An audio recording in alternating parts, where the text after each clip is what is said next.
s'entraîner, je vous donne un exercice. Calcule l'aire latérale et l'aire totale des solides suivants. Vous avez quoi, ça c'est quoi? Bien sûr, c'est un cylindre.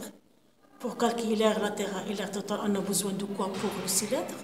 Nous avons besoin de la hauteur, voilà la hauteur. Et quoi encore? De rayon du disque, ou bien de diamètre. Deuxième solide, c'est quoi ça? C'est un prisme droit. Comment on l'appelle ce prisme droit? C'est un prisme droit, c'est très bien, c'est un prisme droit triangulaire. Pourquoi triangulaire? Parce que les bases ont la forme d'un triangle. Donc, je vous demande de calculer l'aire latérale et l'aire totale de ces deux solides. Et n'hésitez pas à faire une pause pour cette vidéo pour passer à la correction.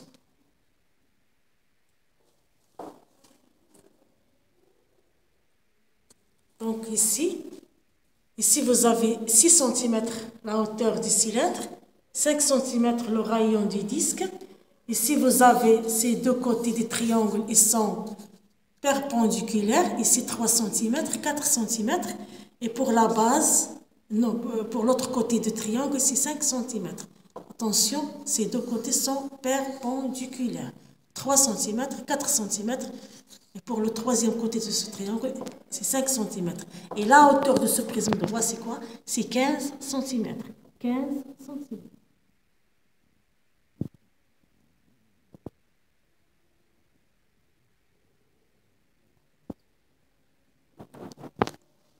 Donc, on passe à la correction.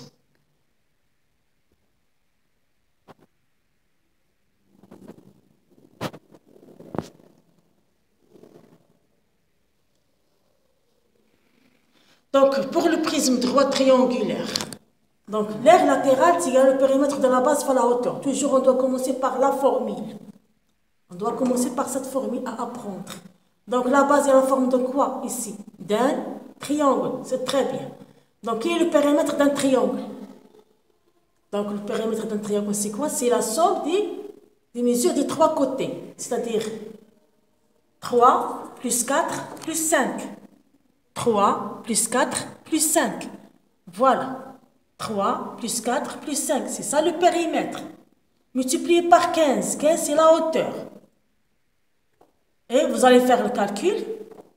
Donc, la propriétaire des parenthèses. On va faire 4 plus 3 plus 5. Puis, le résultat obtenu, on va le multiplier par 15. Et on va trouver 180 cm². On passe maintenant à l'aire totale. La formule que j'ai donnée, l'aire latérale plus 2 fois l'aire de la base. L'aire latérale plus 2 fois l'aire de la base. La base a la forme de quoi? D'un triangle. Et quelle est l'aire d'un triangle? Allez-y, quelle est l'aire d'un triangle? C'est la base fois la hauteur divisée par 2. C'est très bien. Attention ici, dans ce solide-là, vous avez quoi? Vous avez la hauteur du prisme droit et vous avez la hauteur du triangle, de la base. Donc la hauteur du prisme droit, je l'ai symbolisé par grand H. Et la hauteur du triangle, je l'ai symbolisé avec petit h. Donc en passant, donc l'aire latérale est égale à 2 fois ce 2-là. Pour l'aire de la triangle, c'est la hauteur multipliée par la base divisée par 2. Et puisque vous avez multiplié 2 ici, je vais simplifier. Donc il va rester quoi? Aire latérale plus la hauteur du triangle fois la base. Qaïda. L'aire latérale, c'est déjà calculé. C'est 180 plus 3 fois 4. On vous donne 192 cm². N'oubliez pas cm². On passe au cylindre. Donc, l'aire latérale, c'est le périmètre de la base fois la hauteur. Toujours, on doit commencer par cette formule. La base est la forme d'un disque. Donc, quel est le périmètre d'un disque? Ici, on vous donne le rayon. Donc, on va utiliser la deuxième formule concernant le périmètre d'un disque. 2 fois rayon fois pi. 2 fois rayon fois pi. Voilà le périmètre de la base.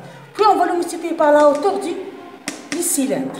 Donc, l'application numérique, 2 fois 5 fois 3,14 fois 6 est égal à 188,4 cm², parce que vous avez l'air. Pour l'air total, L'air total est égal à l'air latéral plus 2 fois l'air de la base. 2 fois l'air de la base. Vous connaissez pourquoi 2?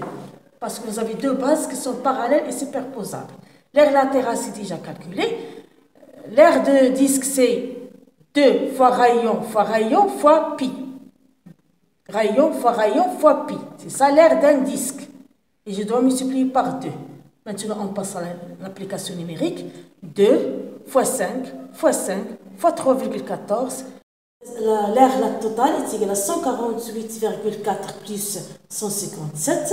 148,4 c'est l'air latéral. Et 157 c'est le double de la surface de la base. On va faire la somme. On va trouver, bien sûr, 345,4 cm². Carré parce que vous avez l'air. Donc de cette façon, on fait comment on va calculer la surface latérale et totale des prismes droits et des cylindres. Et pour exercice d'application, vous allez faire exercice 4 et 6, page 149. Je répète, exercice 4 et 6, page 149 sur le cahier d'apprentissage à distance. Et merci, à la prochaine fois, Inch'Allah.